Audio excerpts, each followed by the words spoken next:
And because she was a child,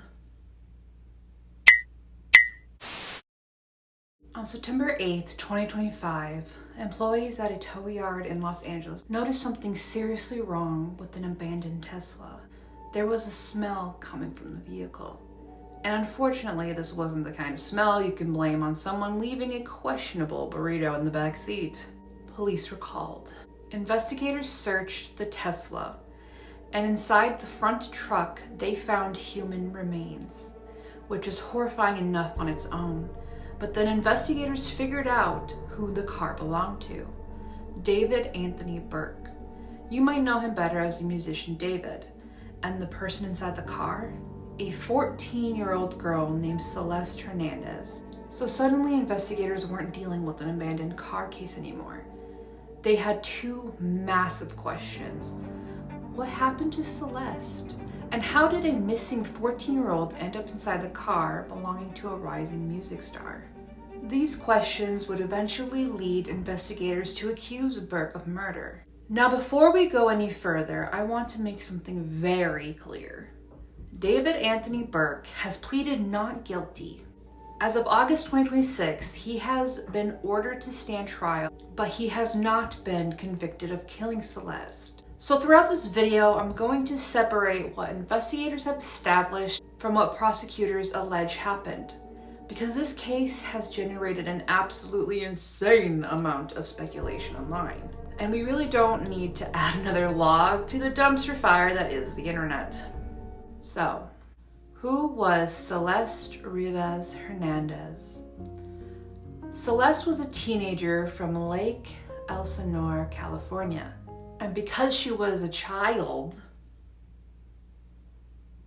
there understandably isn't nearly as much public information available about her life as there is about the man now accused of killing her. But what we do know is that Celeste's life had become increasingly complicated before she disappeared. According to prosecutors, Celeste first came into contact with Burke online while she was still very young, said as if we aren't talking about a deceased 14-year-old. Prosecutors alleged that their communication continued for years and eventually became a sexual relationship while Celeste was still a minor. And this is something I want to stop on for a second. Because when adults have inappropriate relationships with children, you will sometimes see people online describe it as a relationship, as though we're talking about two people who simply made a bad romantic decision. No, a child and an adult are not on equal footing. There is a power imbalance that the adult is responsible for.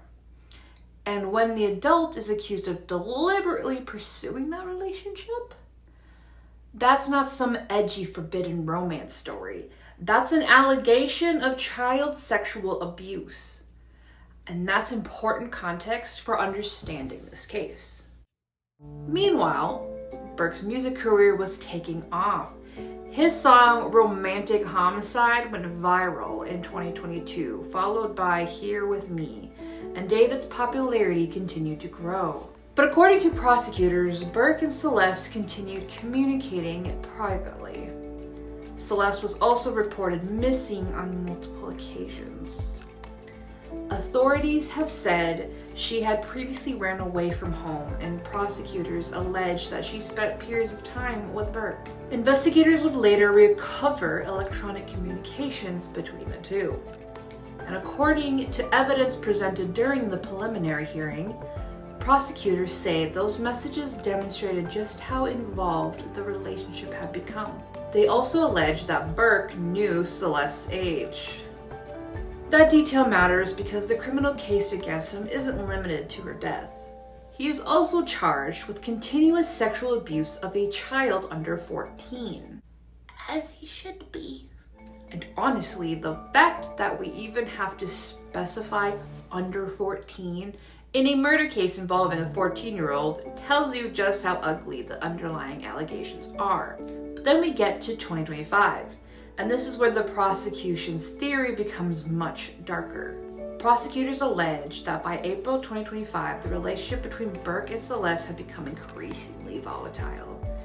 According to the evidence presented in court, Celeste was angry about Burke's interaction with another woman and threatened to expose the relationship. And prosecutors believe that threat became a motive. Their theory is that Burke was afraid the relationship would destroy his career, so they alleged that he killed Celeste to silence her. Now, I want to emphasize that wording.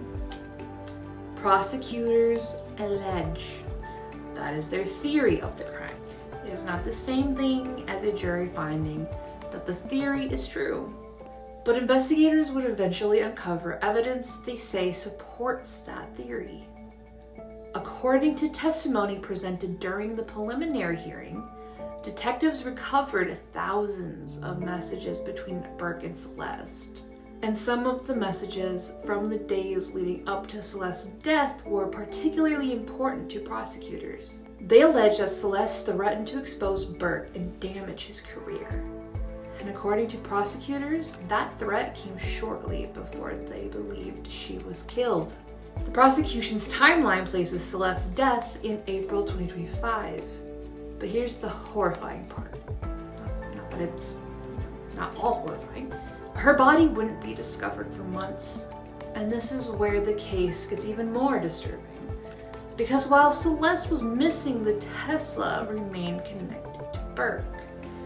Eventually, the vehicle was towed. And on September 8th, employees at the tow yard noticed the odor. Celeste's remains were found inside that front truck. At that point, investigators knew where Celeste had been found. But they still had a huge question to answer. How did she die? The condition of her remains made that difficult. An examination was conducted by the Los Angeles County Medical Examiner, but the full findings weren't immediately made public. So for months, the public knew that Celeste had been found inside Burke's Tesla, but didn't officially know what had caused her death. Then on April 22nd, 2026, the medical examiner announced its determination. Celeste's death was ruled a homicide. The cause of death was determined to be multiple penetrating injuries caused by object or objects, and that officially changed the case. This was no longer simply a missing person investigation involving a disturbing discovery. Authorities were investigating a homicide, and eventually investigators would begin building a case that connected Burke to the death. One major piece of evidence involved Burke's home. During the preliminary hearing, forensic experts testified about blood evidence recovered from the garage. Prosecutors presented evidence that they say connected Celeste to bloodstains found there. And this is one of those moments where I have to remind myself, we're still talking about allegations being tested in court. But if you're sitting there thinking, okay, that's already a pretty significant piece of evidence, yeah, same. And prosecutors didn't stop there. Investigators also examined Burke's electronic devices and communications. According to prosecutors, those records helped establish the nature of his relationship with Celeste and provided evidence they believe supports their timeline. They also presented evidence concerning purchases and items investigators say were relative to the alleged disposal of Celeste's remains. The defense, however, has challenged the prosecution's interpretation of the evidence and has maintained that Burke did not kill Celeste. And this is exactly why a preliminary hearing is not a trial. A preliminary hearing isn't about proving guilt beyond a reasonable doubt. The judge is basically deciding whether prosecutors have presented enough evidence for the case to proceed.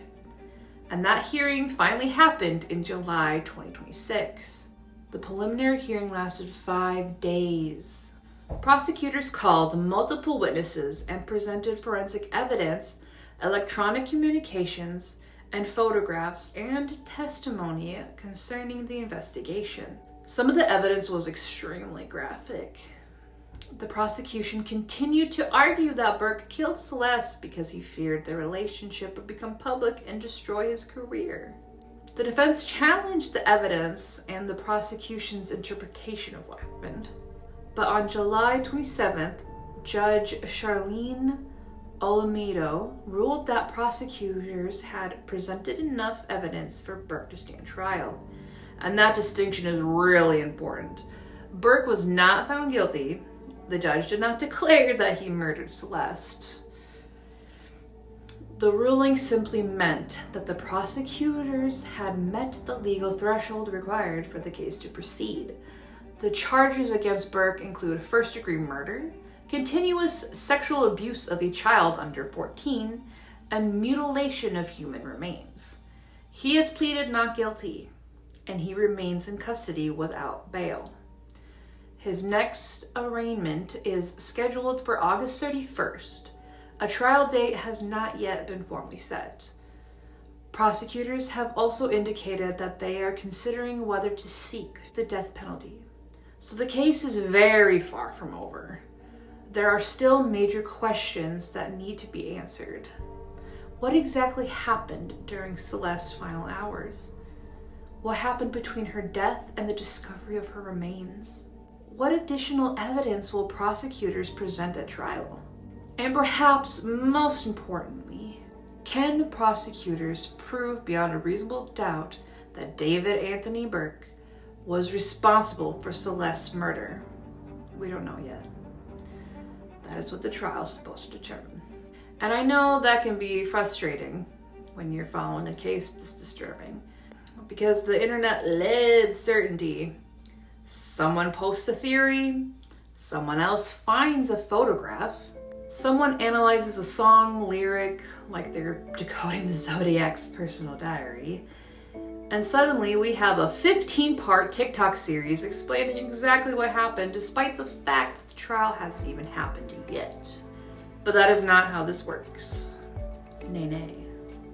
Evidence needs to be tested, witnesses need to be questioned, forensic findings need to be challenged, and ultimately, a jury has to decide whether the prosecution proved its case. So if you see something online presented as a confirmed fact, it's worth asking, was this actually established in court? Or is somebody taking an allegation, a theory, or a piece of evidence and presenting their interpretation as fact? Because those things aren't interchangeable. And there is one more thing I think is incredibly important. When the person accused of a crime is famous, it's very easy for the celebrity's name to completely swallow the victim's identity. Celeste becomes the girl found in David's Tesla, the David victim, the girl from the David case. But Celeste wasn't a case. She wasn't a headline. She wasn't a piece of evidence. She was a 14-year-old girl. She had a family, friends. She had a future that should have been much, much longer. And whatever ultimately happens in court, that shouldn't get lost underneath the name of the person accused of killing her. David Anthony Burke currently stands accused of murdering Celeste Hernandez. He maintains his innocence. The prosecution now has to prove its allegations beyond a reasonable doubt. And until this happens, we have to distinguish between what we know, what investigators believe, and what prosecutors allege. But one thing isn't in dispute. Celeste deserved the chance to grow up. She deserved to become the person she was going to be. And she deserved better than the circumstances in which she was found. Her story shouldn't be reduced to the celebrity accused of killing her. Her name is Celeste Rivas Hernandez, and her case is still ongoing. Let me know what you think in the comment section below. Stay safe, and I'll see you in the next video.